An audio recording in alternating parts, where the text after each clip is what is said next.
Hi there, I am the Reverend Danny Crosby, a Unitarian minister serving congregations in Altrincham and in Urmston in the northwest of England. And I offer this devotion as a balm for the heart, for the mind, for the spirit and for the soul. And it's titled Living Spiritually Alive with Open Hands, Eyes, Hearts and Minds. And I'm going to begin the devotion actually with an extract from an interview of Kurt Vonnegut discussing his book, A Man Without a Country, when it was first published in the year 2005, not a couple of years really before he died. It begins with David Brancaccio asking Vonnegut, "There is a little sweet moment, I've got to say, in a very intense book, your latest, in which you're heading out the door and your wife says, 'What are you doing?' I think you say, 'I'm going to buy an envelope.' What happens then?" To which Vonnegut answers, "Oh," she says, "well, you're not a poor man. You know, why don't you go online and buy 100 envelopes and put them in the closet?" And so I pretend not to hear her, and I go out to get an envelope because I'm going to have a hell of a good time in the process of buying one envelope. I meet a lot of people and see some great looking babes, and a fire engine goes by and I give them the thumbs up. And I ask a woman what kind of dog that is, and I don't know. The moral of the story is we're here on earth to fart around. And of course the computers will do us out of that. And what the computer people don't realise, or they don't care, is we're dancing animals. You know, we love to move around and we're not supposed to dance at all anymore. And this is nearly 20 years ago, this interview, so I don't know what he would have thought about now, but really fascinating book. I came across it, this marvellous piece, the other day. I think I have seen it before, but I saw it again the other day and I thought, oh, I love this.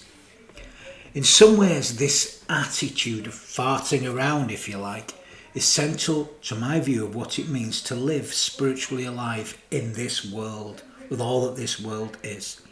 The spiritual life for me is about meeting life and each other in this way. It's about openness.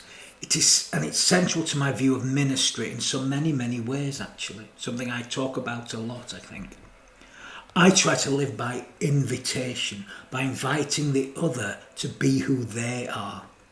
People often think, or they confuse openness, I think. They think openness is about telling people who you are, being open about who you are with them, forcing yourself almost on them.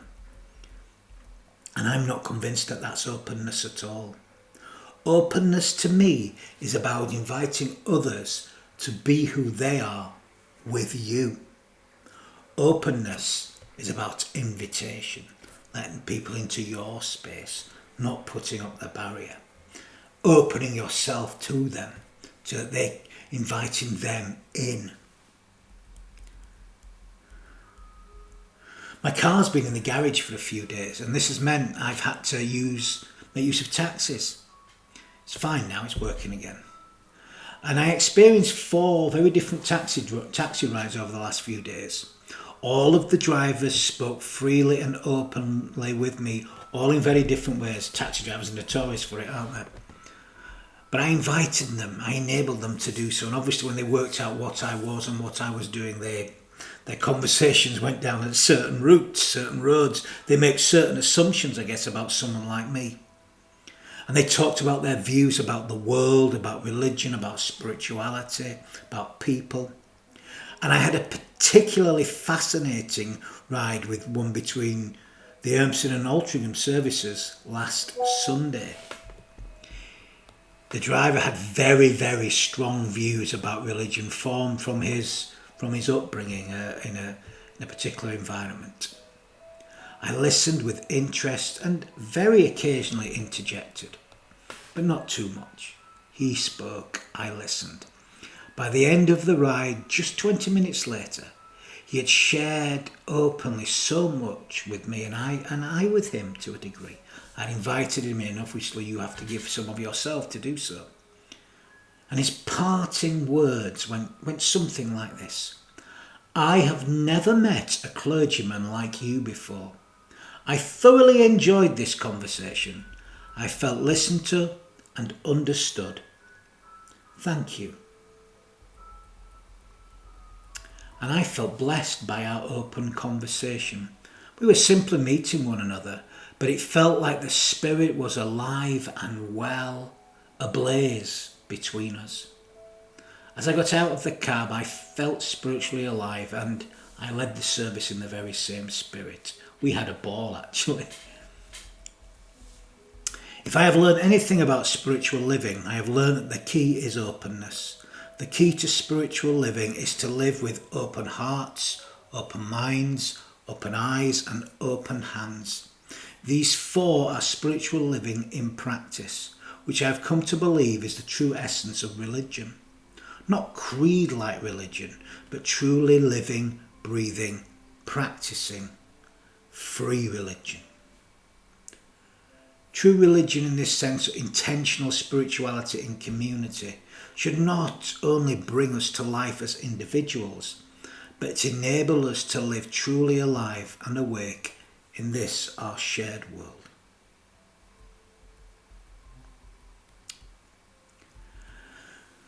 The 19th century Unitarian minister James Villa Blake wrote, "Love is the spirit of this church, and service its law.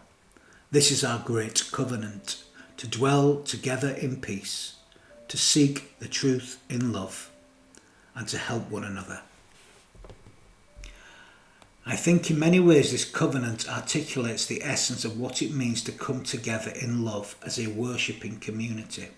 And these words have been adopted and maybe slightly adapted by many Unitarian, Universalist and Free Christian communities. It expresses beautifully what it means to live in an open, living, breathing, spiritual community. What free religion ought to be about, really. When I am asked what it means to be a Unitarian, the first word that comes to my mind is openness. It seems to me that we are an open tradition. And of course, as I have come to understand it, the essence of openness is humility. We're a humble tradition, I would say, but we're an open tradition. We're an invitational tradition. Come in, come in. Come in, bring your whole self in. Nothing is rejected. An open tradition. And openness is very much a doing word. It's not so much that you are open, more that you live openly, which is invitationally. To do so religiously, of course, is to be open in four ways. To live with open eyes, open hearts, open minds, and open hands. Now, to live with these four, open eyes, open minds, open hearts and open hands, is no easy task. In fact, to master them is virtually impossible, to be fair. But the key, like the key to everything, is to begin and to continue. The key is intentional practice. To live with open eyes is to see the world as the world truly is. To see reality as it really is, warts and all, and beauty spots too, of course. To live with open eyes is to not to turn away from the suffering present in life, but also to pay deep attention to its beauty too. To live with open eyes is to see the reality of the whole of life. And this is not easy. So often we are tempted to turn away. To live fully connected lives, we need to live with open eyes, to see life in all of its reality, all its blessings and its curses. To live with an open mind is to be able to search for truth and meaning while maintaining an awareness of the tension between certitude and curiosity. It is the balance of being receptive to what is new and alien, while at the same time holding on to what is most dear. It is to try to know while in the presence of the unknown and the unknowable. This can make others feel uncomfortable at times, and others may try to close an open mind or fill an open mind with their things, often their fears. To live with an open mind does not mean that we do not discern, that we don't come to conclusions. Quite the opposite, actually. It is vital to come to conclusions so that one can act in the world. It's just that after the decision, the openness must be maintained. It's never too late to change our minds, so keep your minds open. But please be careful what you put in to the open mind. Discernment is key.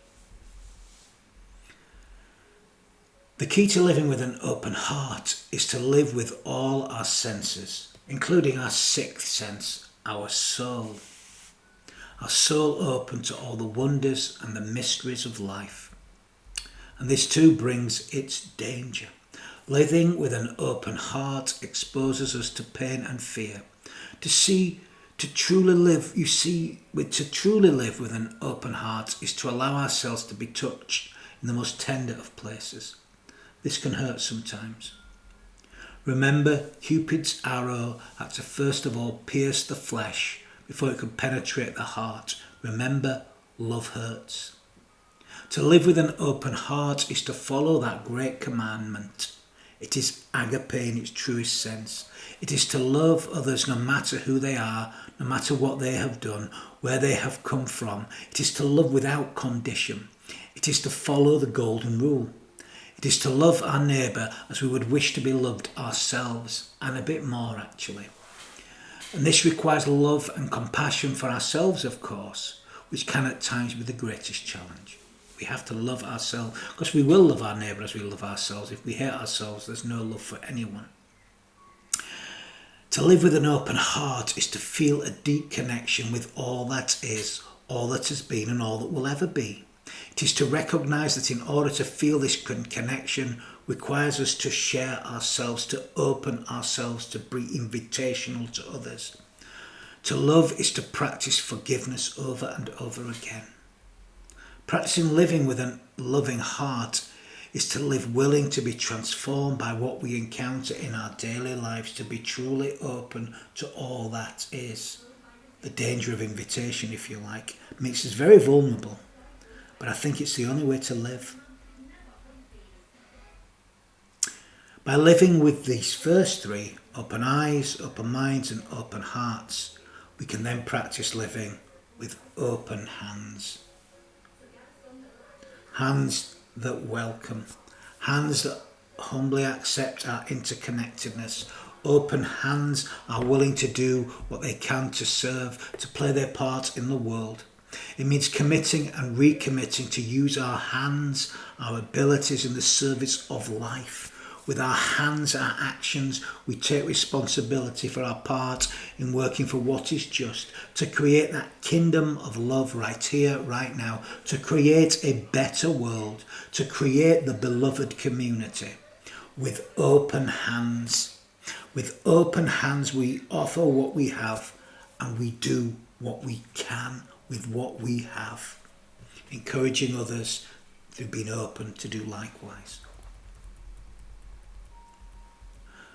Our open eyes allow us to recognise where we can act in the world if our minds and our hearts are also open.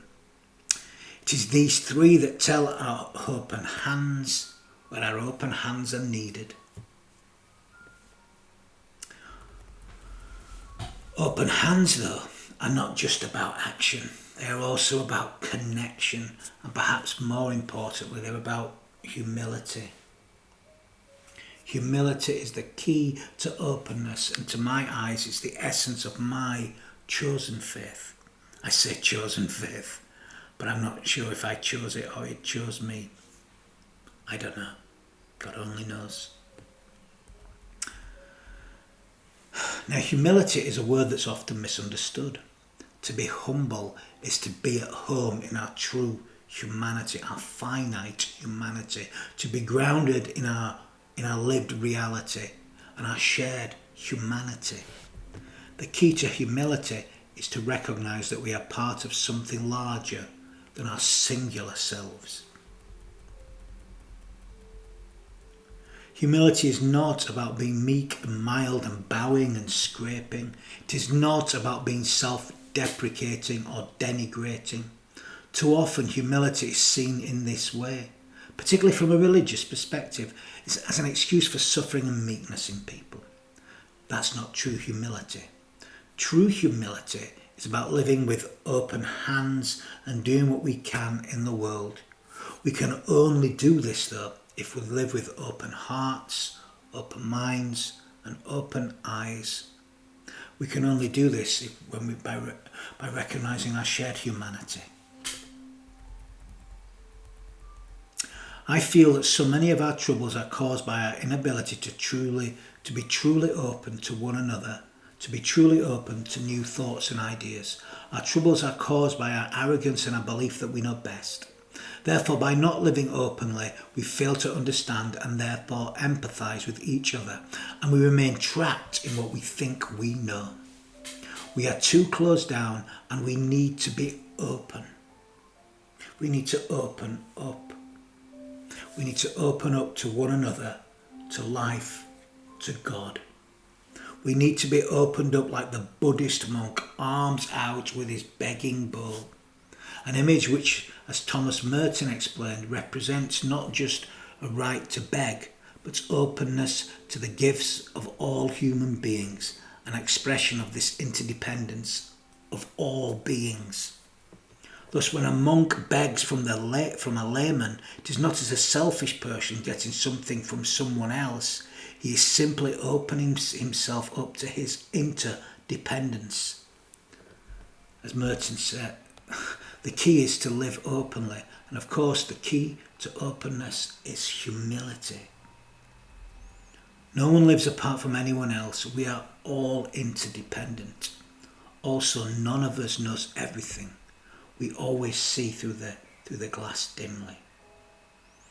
Thus breeding humility, true humility, recognising our finite humanity. And it's humility that opens us up to something more. I remember the first time I heard Forrest Church's assertion that humility and openness are the two keys to religious living. How much that struck me deep inside. I saw the absolute truth of it from experience. There is limitlessness in openness.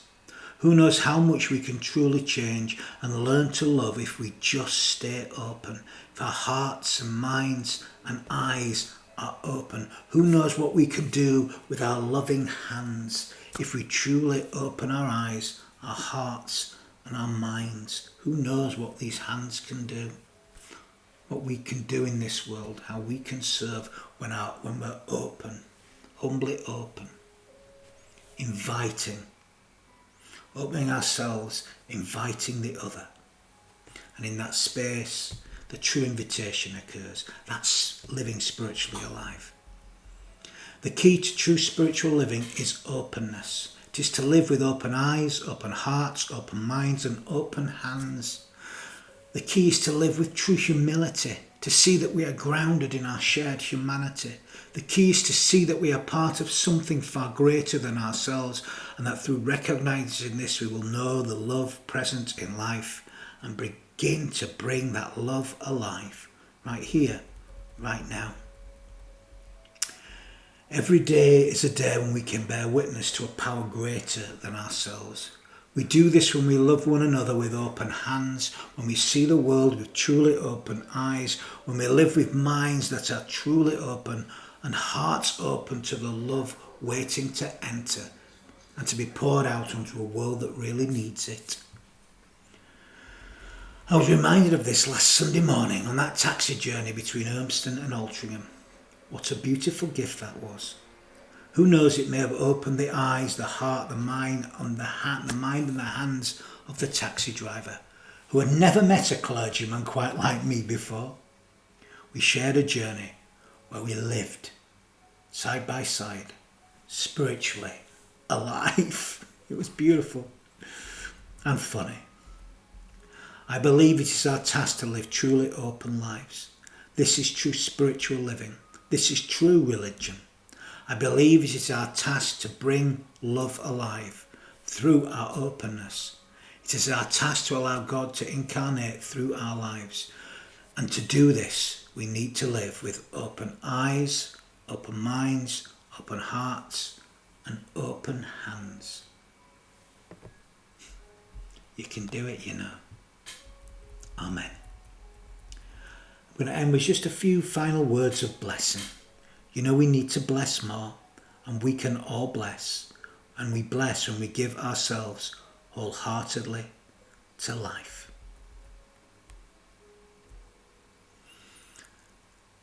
Let us live in love, a love for life, a love for one another, a love for self, a love for God.